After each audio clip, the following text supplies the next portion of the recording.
time of great market expansion, the question remains unanswered. Angelo Corsaro, CTO of ADLINK Technology, shares his thoughts with us. Angelo, thanks a lot for talking to me.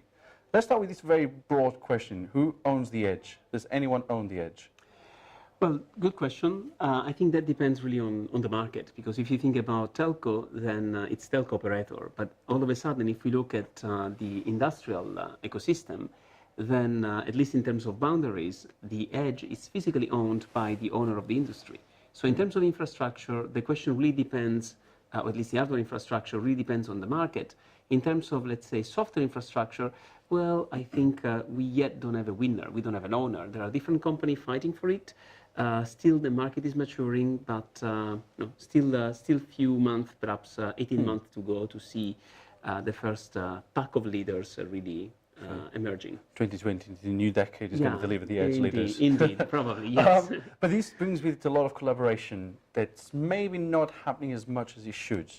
What sort of steps do you see the market taking towards collaboration and the end of silos?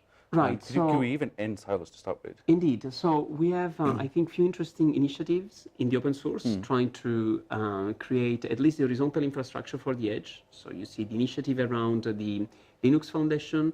You see the initiative actually made by Eclipse IoT, which are also quite interesting. There is a little bit of dualism in a way, because today during the various panel and speech we discuss about edge, about fog, the difference, the similarities. And even there you see that the Linux Foundation is more focusing on edge, while Eclipse a little bit more on fog computing. Okay. But at least they are trying to operate as center of gravity for those two communities for horizontal infrastructure. Then if you look at vertical,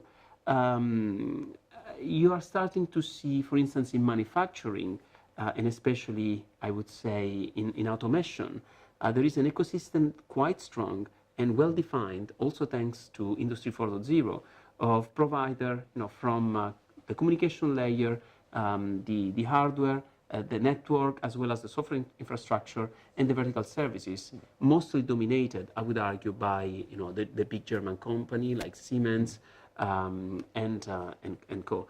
For the other verticals, still, I think collaboration and ecosystem are emerging. And if we look, for instance, if we compare medical or telco with respect to industrial automation, I think actually that industrial automation today is probably the most mature ecosystem from the end-to-end solution. And Germany is driving that very hard. Okay. And then when you look into the edge infrastructure delivery, what the edge infrastructure players are doing, what's your vision of the market right now? What are these guys doing? Are they doing okay based on everything you just said? Could we go faster? Do we need to go slower?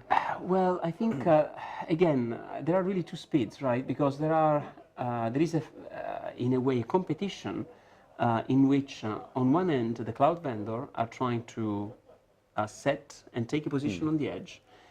So you see various initiatives from Microsoft with the edge solution from Azure, or Greengrass from Amazon, even some acquisition from Amazon that are very much edge focused. And Google is getting to it. Yeah, indeed. Okay, but you see, so all the big cloud players are trying to position there. But I think as our perspective, there is a perspective of people that have been living on the edge and living OT systems, is that in a way, they are hurrying up to position. They will be probably successful in a range of, let's say, edge applications that are more closer to what we call a consumer IoT potentially, or some known to demanding industrial application. But from our perspective, they are still taking a very IT-centric perspective to the edge. At least in a large, their mentality. Exactly. But at least if you look from the perspective, again, of industrial application, the edge, it's a quite different beast. It's heterogeneous. You have real time, you have lots of I/O. And so there is this struggle between cloud company trying to take position on the edge with their very fast-paced attitude, but maybe some lack of knowledge, and OT company, which historically move a little bit slower, that have the core competences, but are struggling to go fast enough. So it's an interesting dynamics, and I think that perhaps we will see some mid-sized company with probably good OT and IT technology making the difference. But still, the winner isn't there. Will it ever be as well? Well, there will be a pack, right? Okay, yeah, for sure. like we have in the cloud. Correct. And then when it comes to the end-to-end service providers, Yeah. what's the opportunity for them at the edge? What are they going to be doing? What they can be looking forward to? How they're going to benefit from the edge? Okay, so end-to-end, again, there will be, I think, another kind of competition, because if you look, a telco could position themselves as end-to-end service provider. Okay. Okay. So papers will be inverting a lot in the next few And they would like to, because they are struggling for revenues, and in a way they've been in the middle, but their revenue have been squeezed by the two ends. Okay, that are making the money is flowing either to people being at the edge or in the data center in the cloud. So in a way now they have the opportunity, especially with the rise of 5G and the concept of MEC, of in a way short-circuiting the cloud provider and bringing back revenue to them and providing an end-to-end solution in various different verticals, from autonomous vehicle down to even industrial automation. If you look at what cloud providers are doing, some cloud providers in some countries are actually almost competing with networking solution with telco. So in a way, they're also trying to provide end-to-end solution, trying to supplant and provide connectivity solution that indeed were in the realm of telco. And with 5G, things will get even more complicated, and there will be even more opportunity to providing end-to-end solution, because in a way, 5G lends itself very well to private deployment. And all of a sudden, you don't need any more, a telco provider. It's a whole new paradigm. Exactly. So interesting times. They're coming. Indeed, I think we'll have to wait and see a little bit, but there are lots of opportunity, and the landscape could change quite a bit, I think, from the shape we see today. And as we talk about the possible winner or the winners of Edge, are there any losers that we can already pinpoint? Well, I think so I'll give you an example, okay, which I think for me it's quite characteristic of what is happening. So if you think one example of a smart device that received lots of hype and the company was acquired for lots of money, but there were these smart thermostats that were sold by both Google as well as Apple, and so many people were installing them. Actually, from an IT perspective, it was very well marketed, very well packaged.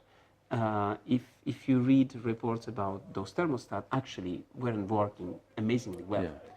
And few people know that actually the best thermostat today is done by Honeywell, apparently. Okay, it works very well. Okay, but it doesn't have very sexy advertisement. If you try to use it, at least the previous version, it doesn't have the same cool user interface. And so, as I was saying before, the challenge is that I think there is a big risk today in losing some very hard skills. Okay, just because the way in which IT company are able to move, are able to market is far more aggressive than the traditional OT company that have not necessarily engaged with end user. Okay.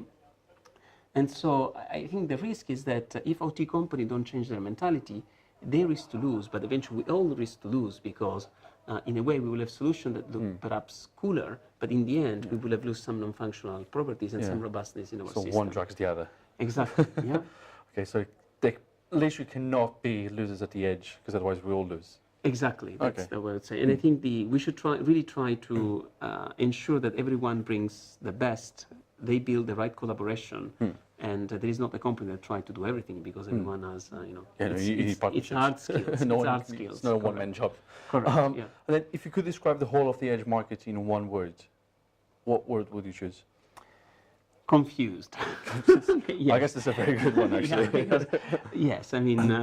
there's too much going on at the same There is time. too much. There are too many definitions. There are too many people trying to position things that actually, were not meant for the edge, in the edge.